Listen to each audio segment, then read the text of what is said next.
여러분, 기독교가 가지고 있는 세상을 바라보는 관점은 이분법적이다라고 이야기를 하면 여러분들 어떻게 받아들이시겠습니까? 기독교가 세상을 바라보는 관점은 이분법적이다. 우리가 보통 이분법적인 사고를 하는 사람들을 긍정적으로 바라보나요? 부정적으로 바라보나요? 부정적으로 바라보게 되죠. 우리가 살아가는 사회 속에서 이분법적인 사고는 상당히 위험합니다. 그렇기 때문에 기독교는 이분법적인 관점으로 세상을 바라본다라고 한다면 그것이 긍정적으로 들리지 않게 되어지고, 실제로 이제 하나님을 믿지 않는 사람들 가운데서는 특히나 이제 또한 믿었다가도 예전에 믿었다라고 얘기하면서 지금은 그 신앙을 갖고 있지 않은 사람들 중에는 기독교의 그 부정적인 측면의 그 이분법적인 부분들을 긍정적으로 표현하지 않습니다. 근데 실제로 이 부분은 성경은 분명하게 우리에게 세상을 보는 그 관점에 대해서 이분법적으로 보여줍니다. 단순하게 말한다면 이거죠. 우리가 예수 그리스도를 믿으면 어디로 갑니까?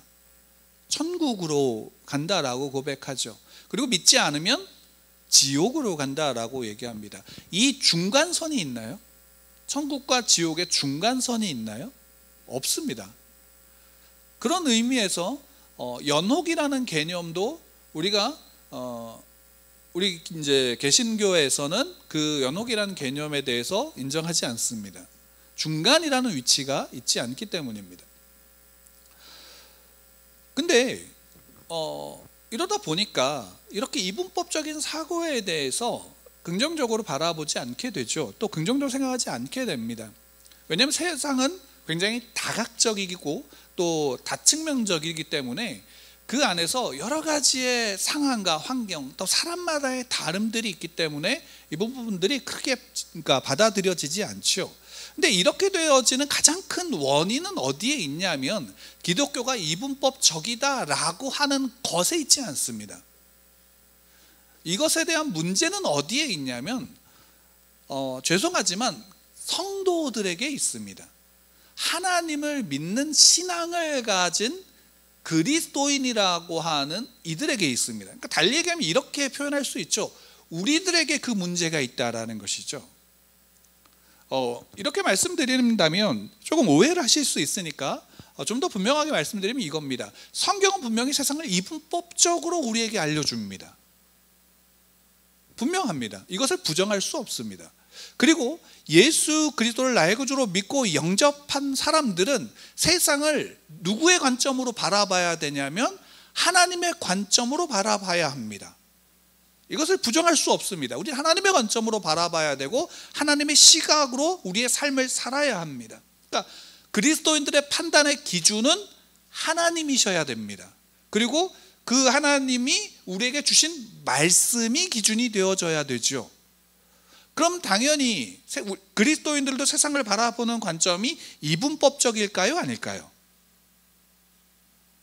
여기에서 우리의 오해가 있습니다. 뭐냐면 여기에서 우리는 무엇을 갖냐면 우리도 또한 이분법적으로 세상을 바라봐야 한다라고 생각을 한다라는 거죠. 물론 이 세상을 바라본다라는 것이 천국과 지옥이 있느냐, 구원이 누구로 말미암은 것이냐라는 측면에서의 이분법이 아닙니다. 그것은 분명히 이분법적이죠. 구원은 예수 그리스도를 통해서만 구원받습니다. 천국은 예수 그리스도를 통하여야지만 갈 수 있습니다. 이것을 부정할 수 없습니다. 다만 여기서 주의해야 될 것은 이겁니다. 이 이분법적인 사고의 전제는 완전함입니다. 그렇죠. 이분법적인 사고의 전제는 완전함입니다. 그래서 이분법적으로 세상을 바라볼 때의 유일한 기준은 누가 되냐면 하나님이셔야 됩니다. 하나님이 기준이어야 되는 거죠. 그러니까 달리 얘기하면 이겁니다. 예수 그리스도가 내가 진리라고 말씀하신 이유가 어디 있을까요? 예수님은 완전하시기 때문입니다.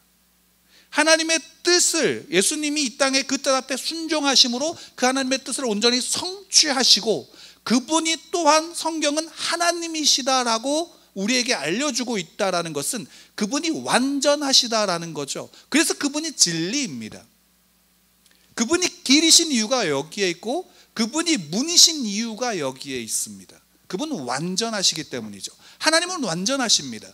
그러니까 하나님의 시각에서는 하나님이 맞고 하나님을 거부하는 그 모든 것들은 다 어떻게 되냐면 틀린 것이 되는 겁니다.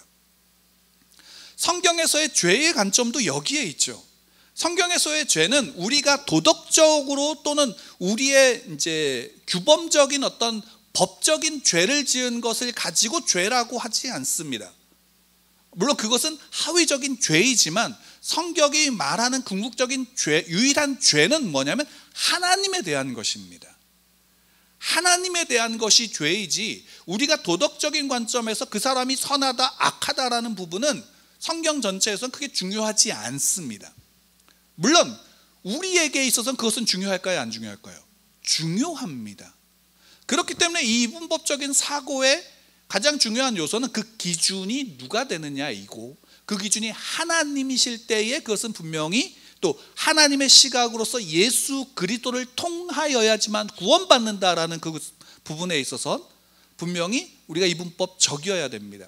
이것은 기독교 안에서는 분명합니다. 이것을 다르게 이야기하거나 다르게 말할 수 없습니다.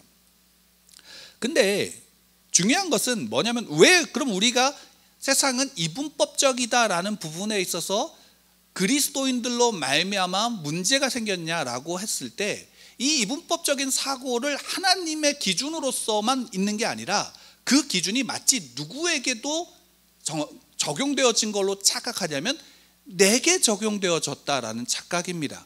그리고 그 내게 적용되어졌던 착각은 어떤 착각을 통해서 만들어지냐면 내가 성경의 말씀대로 살아가고 있다라는 부분에서 우리는 그것을 가지고 세상을 바라보고 판단할 때 세상에서는 그것을 가지고 우리를 어떻게 보냐면 이해할 수도 없고 또한 그 부분으로 볼 때는 여러 가지 문제들이 발생하게 되어집니다. 왜일까요? 우리가 이분법적인 말을 하고 판단을 하고 그것으로 행동할 때 분명한 것은 우리가 가지고 있는 우리의 삶에 우리는 완전해요? 불완전해요? 우리는 완전하지 않습니다. 그 완전함들을 인정하지 않기 때문에 우리 스스로가 굉장히 많은 오류들을 범하게 되어지는 겁니다.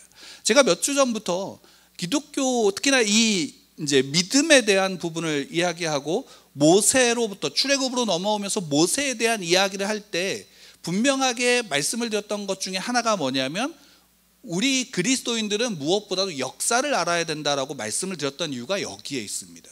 왜? 역사 속에서 신앙이라는 이름으로 행해졌던 굉장히 수많은 학살이 있습니다. 이거는 정말로 잔인하고 잔혹한 학살들이 있습니다. 우리의 근대의 역사, 중세의 역사 속에서 보면 굉장히 잔혹합니다.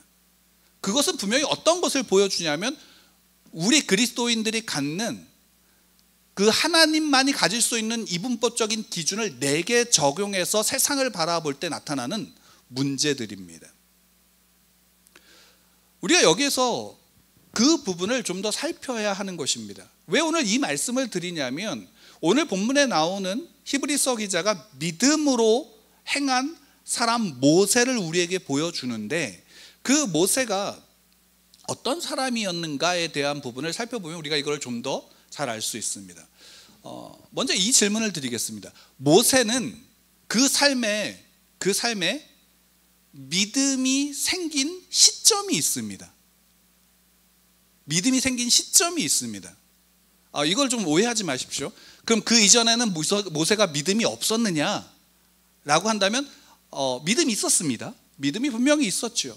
근데 그 시점이 중요한 이유는 뭐냐? 그 시점을 통해서 그의 믿음은 단순하게 하나님이 계셔. 이전엔 이런 믿음이었다면 하나님이 계셔의 믿음이 아니라 그 하나님이 나의 하나님이 되는 시점이 있습니다. 그건 여러분들도 지금 제 말씀을 들으면 분명하게 알 수 있죠. 생각하고 계시죠? 언제입니까? 떨기나무에서 임한 하나님을 만났을 때죠. 그러면 그 순간에 모세는 그 이전의 믿음과 그 이후의 믿음은 단순하게 나의 하나님이 되었냐 아니었냐로 구분되어질 수 있습니다. 그러면 모세의 구원의 믿음은 언제부터라고 볼 수 있습니까? 떨기나무 이후라고 볼 수 있죠. 제가 이것을 조금 구분해서 이렇게 말씀을 드리는 이유가 뭐냐면, 오늘 말씀을 보면 모세가 믿음으로 어떻게 했습니까? 장성하여 바로의 공주의 아들이란 칭함을 받기를 거절했다라고 되어져 있습니다. 이렇게 되어진다면 이 시점이 언제일까라고 한다면 분명하게 우리는 출애굽을 하는 그 시점이다라고도 생각할 수 있지만, 반대로 이야기한다면 모세가 그 바로의 공주의 아들로서 그 칭함을 소위 말한다면 버린 시점이 생기는데, 그때가 언제입니까? 그 이전에는 살인을 하고 광야로 도망칠 때죠. 그러면 그때는, 그럼 그 전반부의 그 떨기나무 이전의 모습을 보면 모세는 믿음으로써 행했을까라는 거죠. 정말로 우리가 생각하는 그 믿음으로써 행했을까라는 부분으로 생각해 본다면, 정말로 그가 하나님을 믿는 믿음으로 살인을 저질렀을까요? 동족을 구하기 위해서? 한번 생각해 보십시오. 그래서 저질렀을까요? 하나님을 믿는 믿음으로 했을까요? 아니면 자기가 가지고 있는 지위와 권력과 힘을 가지고서 행했을까요? 분명합니다. 이것은 분명합니다. 무엇입니까? 모세는 분명히 자기를 길러준, 그 자기가 어머니라고 부르는 사람이 아마 2명이었을 겁니다. 그리고 그것은 하나는 공주일 거고, 또 하나는 자기를 길러서 유모라는 직함으로 자기에게 젖을 먹였던 어머니일 겁니다. 그 젖을 먹이면서 기르는 동안 분명히 그 어머니가 나의 친어머니라는 사실을 알았는지 모르는지 모르지만 어쨌든 알았을 가능성이 좀 더 크고, 또 그 안에서 이스라엘의 가치를 가지고 있었을 겁니다. 그러나 실제로 모세가 가장 많이 배우고 모세가 가장 많은 시간을 보낸 것은 이스라엘의 문화가 아니라, 아니 어쩌면 그 시대에는 이스라엘의 문화조차도 있었을까요? 없었을까요? 없었을 가능성이 큽니다. 그러니까 실제로 모세에게 가장 큰 영향을 준 지식과 또한 그 문화적인 배경은 어디냐면 애굽입니다. 그러니까 모세에게 있어서는 바로의 공주의 아들이라고 하는 직함, 그 지위, 그 권력이 그의 모든 것이었고, 그로 인해서 어떤 면으로는 그가 자기가 동족이 핍박받고 있는 그 애굽의 관리 앞에서 애굽을 죽인 것은 어떤 면으로는 그가 자신이 가지고 있는 공의를 행했을 것일지도 모릅니다. 그러나 그 결과로 인해서 어떤 일이 벌어졌는가? 그 일로 인해서 그는 유대인들, 이스라엘 백성들의 신임을 받나요? 못 받나요? 받지 못합니다. 오히려 그것을 통해서 뭐냐면 그들로부터 모세는 어떠한 존재냐면 완전한 이스라엘 백성으로서 인정받고 있지 않고 있다라는 모습을 우리가 생각해 볼 수 있고, 그 모습 속에서 모세는 무엇을 먼저 생각했냐면 내가 이집트 관리를 죽였다라는 것에 꽂히고, 그것은 곧 누구를 대항한 것인가? 바로를 대항한 것이다라고, 바로에게 반역을 행한 것이다라는 생각으로 확장돼서 어떻게 됩니까? 도망친 겁니다. 그리고 실제로 바로는 모세를 이집트인으로 여겼나요? 안 여겼나요? 안 여긴 거예요. 왜? 이겁니다. 왕자가, 그 당시엔 왕정국가니까 왕자가 누구 하나를 죽였어, 정말로 공정하고 바른 왕이면 그 왕자를 처벌하겠지만, 대부분의 왕정 시대를 한번 보십시오. 왕자가 어떤 잘못을 저질렀다고 해서 그를 죽이려고 합니까? 우리가 보통의 고대의 국가를 보면 대부분은 안 그랬을 겁니다. 근데 그 순간 바로는, 성경은 어떻게 기록하고 있냐면 모세를 잡으라고, 모세를 죽이려고 바로가 사람을 보낸 것으로 기록되고 있습니다. 그러니까 어떤 면으로 모세는 이도 저도 아닌 위치에서 있었던 것입니다.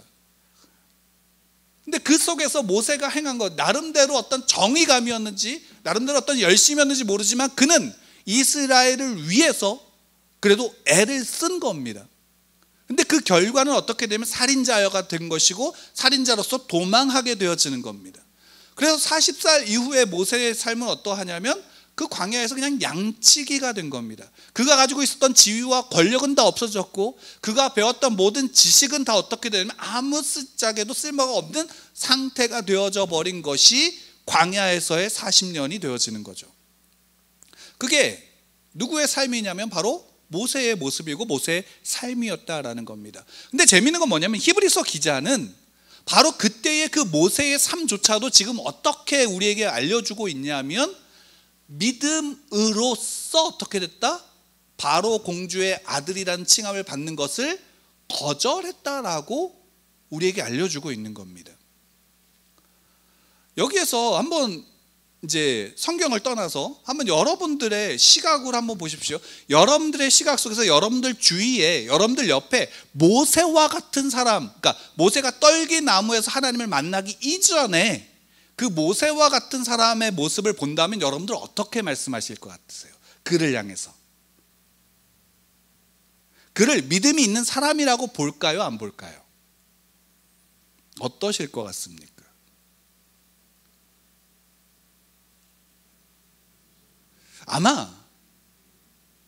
아마 대부분의 신앙인들은 믿음이 없어라고 말할 겁니다. 믿음이 없는 사람으로서 여기게 될 가능성이 큽니다. 근데 왜 우리는 모세를 믿음의 사람이라고 생각하고 있을까요? 그 결과를 알기 때문입니다. 모세의 결과, 그 삶의 결과를 우리는 이미 알고 있기 때문에 우리는 그 속에서 모세는 그런 시대 속에서도 모세는 훌륭한 사람이었어 라는 생각을 하게 되어지는 거죠. 이거 중요합니다. 이것이 중요한데 왜입니까? 이 시각, 우리가 결과를 알고 있기 때문에 모세는 믿음의 사람이었어 라고 말하는 그 결과 값으로서 그 같은 시각으로 히브리서 기자가 모세를 말하고 있는 것입니다. 그리고 그 시점은 오직 누구만 알 수 있습니까? 하나님만이 아실 수 있는 것이기 때문에 모세를 어떤 사람이라고 칭할 수 있는 겁니까? 믿음의 사람이라고 칭할 수 있는 것입니다. 반대로 그 시점에서 우리에게도 동일한 겁니다. 여러분, 우리는 우리의 삶의 결과값을 아십니까? 아시나요? 그건 우리의 믿음으로서 안다라는 것이죠. 실제로 아시냐는 거예요. 우리가 내일 어떻게 될지 아시나요? 내일 어떤 선택을 할지 아시나요? 여러분, 주기철 목사님을 우리는 우리의 믿음의 어떤 한 상징으로서 생각합니다. 저는 주기철 목사님을 연극으로 몇 번 했고 저의 이름과 비슷하기 때문에 잘 기억하고 있지만 압니다. 근데 그 시대에 일제시대 때 주기철 목사님과 같이 믿음을 지킨 분이, 믿음을 지켜서 순교를 당한 분이 얼마나 되시나요? 대부분 그때 시대에, 일제시대 이후에 대한민국의 큰 교회를 세웠던 분들은 대부분 다 그 시대 때 어떻게 되냐면 다 신사 참배를 했던 분들입니다. 그분들이 그걸 알 수 있었을까요? 몰랐습니다. 내일 어떻게 될지 우리는 모르는 겁니다. 그럼에도 불구하고 우리는 믿음으로써 내가 나중에 어떻게 될 것이다 라고 고백하는 이유는 뭡니까? 누구 때문입니까? 하나님 때문이죠. 예수 그리스도 때문입니다. 그게 우리의 믿음이죠. 그러나 하나님의 입장에서 우리가 똑같이 성경을 볼 때 우리의 모세의 모든 결과를 이미 알기 때문에 그 모세의 모든 미숙하고 모자라고 덜 떨어진 삶조차도 어떻게 되냐면 믿음의 삶이다라고 말할 수 있는 겁니다. 왜? 하나님이 그 순간 그를 어떻게 이끌어갔는지 우리는 성경을 통해서 보게 되니까요. 그리고 하나님 또한 우리를 바라보는 하나님의 시각 또한 마찬가지입니다. 하나님이 나를 택하셨다면, 내가 그것을 믿는다면 지금의 나의 삶의 미숙함과 어리석고 덜 떨어진 모습들, 어쩌면 죄악을 행하는 그 모습들조차도 하나님은 어떻게 하냐면 그 추후의 결과값을 우리를 향해서 저는 믿음의 사람이었다라고 말씀하실 겁니다. 이 시각으로서 본다면 여러분, 우리가 세상을, 그리스도인들은 특별히 세상을 이분법적으로 이게 맞고 이게 틀리다라고 말할 수 있을까요? 없을까요? 우리는 그렇게 할 수 없다라는 것입니다. 왜? 모세의 삶조차도 모세를 그 이후를 알지 못하는 그 시점에서의 모세는 그 이스라엘 백성들에게서 너가 우리의 왕이 되려고 하냐? 너가 우리의 대장이 되려고 하냐? 너가 우리의 주인이 되려고 하냐? 왜? 그들에게 있어서 모세는 어떤 사람이냐면 공주의 아들일 뿐입니다. 이스라엘 사람이 아니에요. 그가 행한 것은 단순하게 살인이고 그 살인자가 나도 죽이려고 하는 것으로밖에 느낄 수 없는 겁니다. 그 순간 이스라엘 사람들에게 모세는 구원자가 아닙니다. 물에서 건져낸 자가 아닙니다. 하나님이 보낸 사람이 아닙니다. 왜? 그 시점에서 그들은 모르기 때문입니다. 그러나 결국 하나님은 모세를 어떻게 하십니까?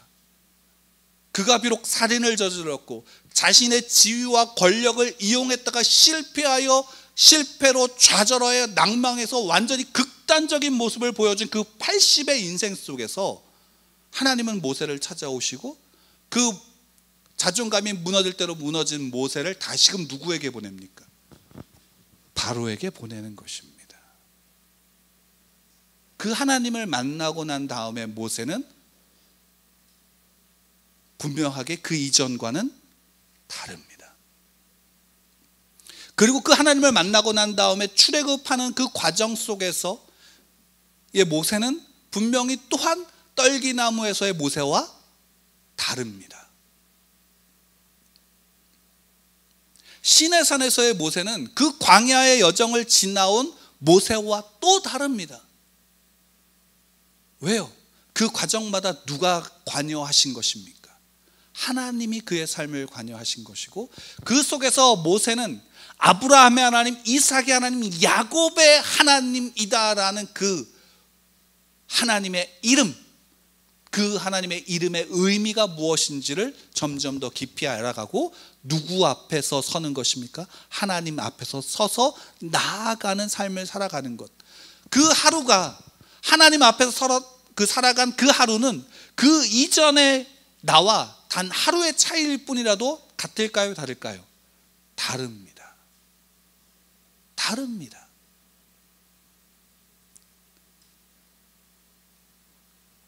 하나님이 우리를 구원하셨다, 나를 구원하셨다라고 고백하신다면 여러분, 하나님이 나를 구원하시기 위해선 하나님의 공의와 하나님의 사랑과 하나님의 은혜가 높은 곳에서 계실까요? 아니면 낮은 곳으로 흘러왔을까요? 내가 있는 낮은 곳으로 흘러온 겁니다.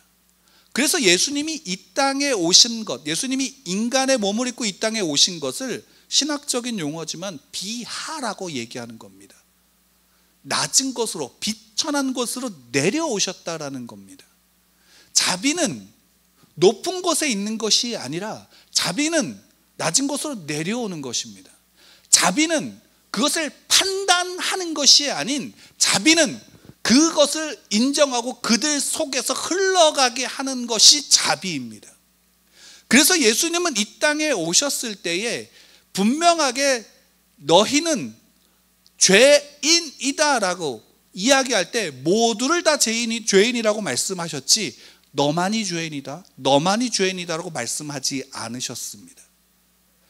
바리새인들은 자기들을 제외한 모두가 다 죄인이라고 얘기했지만, 그리고 부정한 자와 아닌 자를 구분했지만, 그것이 우리 기독교인들, 그리스도인들의 시각이라면 그것이 잘못되었다라고 말씀하고 있는 것이 예수 그리스도이신 겁니다. 왜? 예수님은 이 땅에 오셔서 누구에게 가셨습니까? 부정한 자에게 가셨잖아요. 죄인들에게 가셨잖아요. 세리와 죄인들과 함께 식사하신 분이 누구냐면 예수님 아니십니까? 그분이 그곳에서 너는 죄인이다라고 세리들을 판단하셨나요? 삭개오의 이야기를 보면 너 죄인이기 때문에 난 너와 함께 할 수 없어 라고 딱 잡아 끊으셨나요? 예수님은 찾아오는 모든 병자와 부정한 자를 다 맞아주셨고, 그 부정한 자 중에 부정한 자인 문둥병자의 손까지도 잡아주셨습니다. 왜요? 그를 판단하고 이분법적으로 넌 죄인이야 아니야 라고 판단하시기 위해서 오신 것이 아니기 때문입니다. 지금 우리 또한 마찬가지입니다. 우리는 무엇을 판단하기 위해서 이 땅에 있는 것이 아닙니다. 그리스도인들은 이 땅에 판단하기 위한 것이 아닌 그리스도의 자비가 나로 말미암아 흘러가게 하기 위해서 우리는 이곳에 있는 것입니다. 구원받은 자는 그러해야 합니다. 구원받은 자는 낮은 곳에 있어야 하는 것이고, 구원받은 목사는 이 땅에서의 모습이 어떤 모습이어도 그곳에서 내가 목사이겠다는 그 직분에 충실하겠다면 그곳에서 목회를 하는 것입니다. 장로이라면, 집사라면, 성도라면 그 속에서 판단의 자리가 아닌 조금 더 이야기하면 포용하는 자리에 서야 되는 겁니다. 물론 우리는 사람이고 연약하기에 모두를 포용할 수 있나요? 내가 싫어하는 사람은 싫어합니다. 미워할 수 있습니다. 그것에 대해서 너는 왜 사랑하지 않아? 라고 말할 수 없습니다. 왜? 내가 그러하니까요. 우리가 그러하니까요. 그렇기에 그 앞에 내세울 수 있는 게 뭡니까? 그리스도의 복음입니다. 그렇게 우리가 구하는 게 뭡니까? 성령 하나님의 도우심입니다. 모세를 향해서 모세가 그렇게 행동했을 때 하나님은 그것을 판단하지 않으셨습니다. 출애굽기를 보십시오. 출애굽기 전반부에 나와 있는 모세를 부르신 하나님을 보십시오. 너 왜 그때 그 사람을 죽였어? 너 왜 그때 도망쳤어? 너 왜 그때 비겁하게 이렇게 숨어 있는 거야?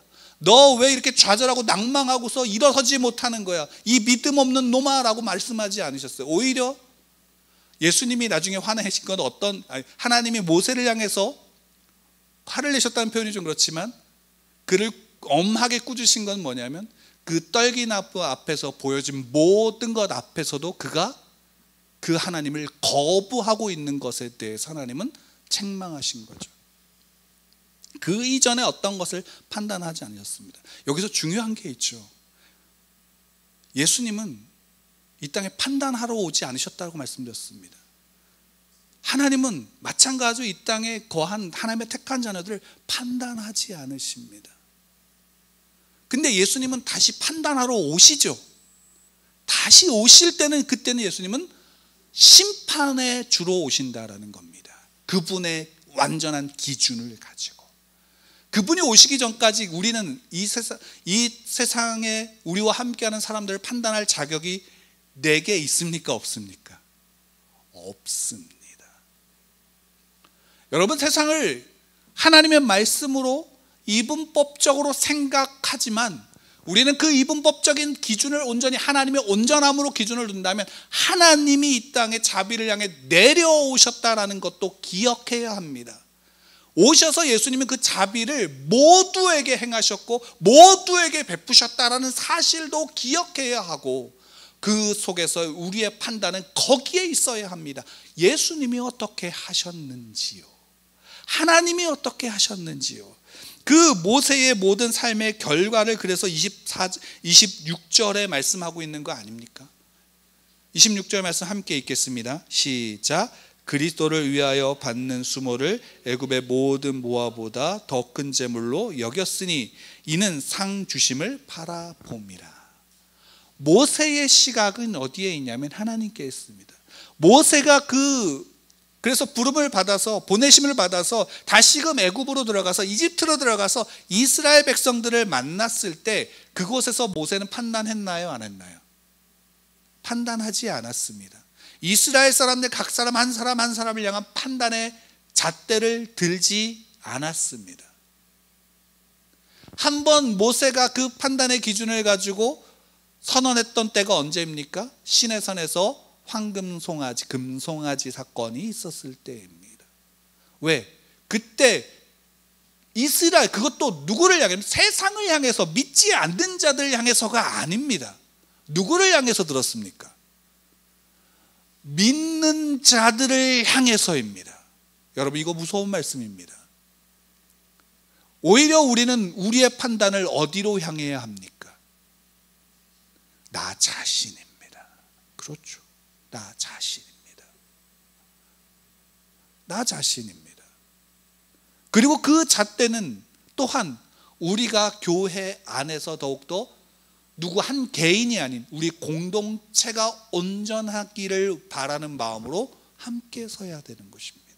우리 공동체 안에 우리가 함께 그 기준을 가지고 서로를 격려하기 위해서 우리가 그 기준을 가지고 함께 해야 되는 것입니다. 이게 교회입니다.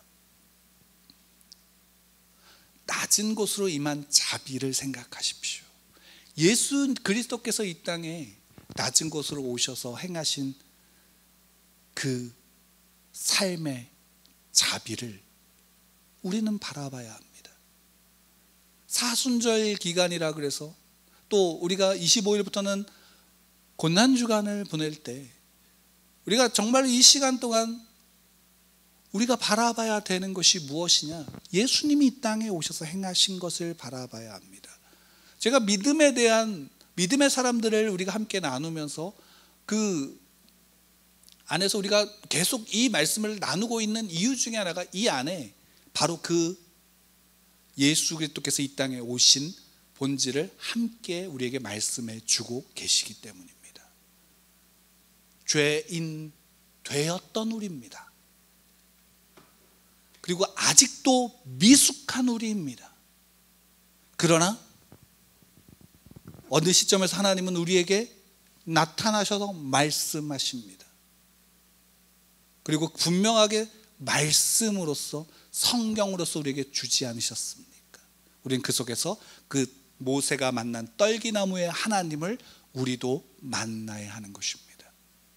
그리고 그 속에서 우리는 다시금 애굽으로 돌아갈 수 있어야 합니다. 그게 구원받은 자의 모습입니다. 그렇기 때문에 여러분 세상을 또 사람을 이분법적으로 판단하는 시각의 관점을 버리시기 바랍니다. 만약에 그렇게 예수님이 나를 봤다면 우린 결코 이 자리에 있을 수 없습니다. 지금도 마찬가지입니다. 우리는 예수님은 지금도 우리를 그렇게 판단하고 계시지 않습니다. 그렇기에 우리는 더욱더 그분을 바라봐야 되는 것입니다. 그분의 삶의 모습의 궤적을 따라가야 되는 것이 그리스도인이고 또 하나님의 자녀들입니다. 복음이 무엇입니까? 복음은 지금도 내게 복음입니다. 그 복음이 지금 내게 복음이 되지 않는다면 우리는 그 복음을 모르는 겁니다. 우리는 우리의 목숨이 다하는 순간까지 예수님이 다시 이 땅에 오셔서 재림하셔서 심판하시는 그 순간까지 우리 모든 그리스도인들에게 복음은 말 그대로 계속적인 복음입니다. 우리가 그 안에서 더욱더 그 복음 앞에서 정말로 낮은 곳으로 흘러가는 자비의 통로가 되기를, 사랑의 통로가 되기를, 구원의 통로가 되기를 축원합니다.